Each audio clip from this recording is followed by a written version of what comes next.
ঘুম থেকে উঠে বৃষ্টির বিড়ম্বনায় ঢাকাবাসী। সোমবার সকালে টানা ৩ ঘন্টায় ৭১ মিলিমিটার বৃষ্টিপাত রেকর্ডের কথা জানিয়েছে আবহাওয়া অফিস।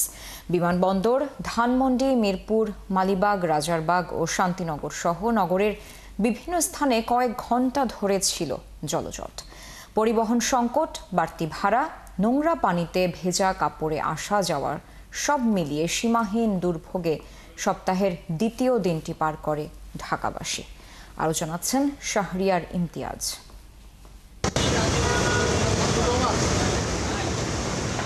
আশ্বিনের বৃষ্টি এতটা ভোগাবে তা হয়তো নগরবাসীর চিন্তাতেও ছিল না।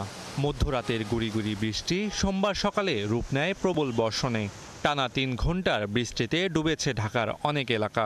ড্রেনেজ ব্যবস্থার এত উন্নতির বয়ান আশ্বিনের বৃষ্টির কাছে অসহায় আত্মসমর্পণ। বৃষ্টি হলেই যেখানে জলজট বাঁধে, রাজধানীর এমন সকল এলাকায় ডুবেছে পথ। অফিসগামী মানুষ, পেশাজীবী সবাই ভুগেছেন এই জলজটে। মালিবাগ, রাজারবাগ, শান্তিনগর, ধানমন্ডি, মিরপুর, বিমানবন্দর এলাকা জলমগ্ন। কয়েক ঘন্টা ধরে এই জলজট সহ্য করে ছুটেছেন নগরবাসী। রাস্তায় পানি যাওয়ার জায়গা নাই, কোনো যেগুলো নল থাকে নল উঠায় নিয়ে যায়। জুতা খুলে জুতা হাতে নিয়ে পা উঁচু করে যেতে হচ্ছে। যত বৃষ্টি হয় যত সেই যাওয়া আসার দাম বাড়ে। খুবই কষ্টকর, গাড়িতে ওঠা যায় না, গাড়িতে রাস্তাঘাট প্রচন্ড জাম। রাস্তাঘাটের ড্রেনগুলো যদি ক্লিয়ার থাকতো তাহলে তার আমাদের এই ভোগান্তিটা হইতো না। মোটরসাইকেল ডুবে যায়, আপনার বন্ধ হয়ে যাচ্ছে। এখনো যে বোঝা যাচ্ছে না যে কোথায় পানি আছে, কোথায় খাল আছে, কোথায় কি আছে। বৃষ্টি হলেই তো এখানে পানি জমে, এটা যাতে না হতো তাহলে আমাদের সাধারণ মানুষের জন্য একটু উপকার হতো। আর স্বল্প আয়ের মানুষ পড়েন বিপাকে, কারণ পথেই তাদের জীবিকা।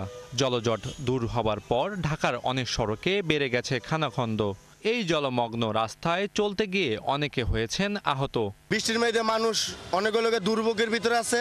এই রাস্তার ভিতরে হেভি পানি জমছে, মানুষ ঠিকভাবে চলাচল করতে একটু অসুবিধা হইতেছে। লাইনের সামনে আবার ওখানে বন্ধ হয়ে গেছে পানি ঢুকিয়ে। এর আগে দেখা গেছে ঘন্টায় টানা ২০ মিলিমিটার বৃষ্টি হলেই অনেক স্থানে জলজট দেখা যায়। আবহাওয়া অফিস বলছে, ঢাকায় ৩ ঘন্টায় ৭১ মিলিমিটার বৃষ্টিপাত রেকর্ড করা হয়েছে। সাগরে সৃষ্টি লঘুচাপের প্রভাবে রাজধানী সহ উপকূলীয় জেলায় হয়েছে প্রবল বর্ষণ। ঢাকাতে যে বৃষ্টিপাতটা হয়েছে রাত ১২টা থেকে আজকে দুপুর ১২টা পর্যন্ত ১০৭ মিলিমিটার। এর সময়ের মধ্যে শুধু ভোর ৬টা থেকে সকাল ৯টা পর্যন্ত বৃষ্টিপাত রেকর্ড করা হয়েছে আপনার ৭১ মিলিমিটার।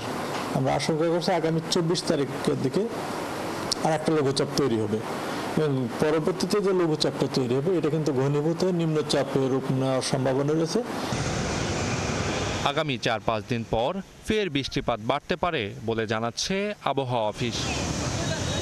শাহরিয়ার ইমতিয়াজ, ৭১, ঢাকা।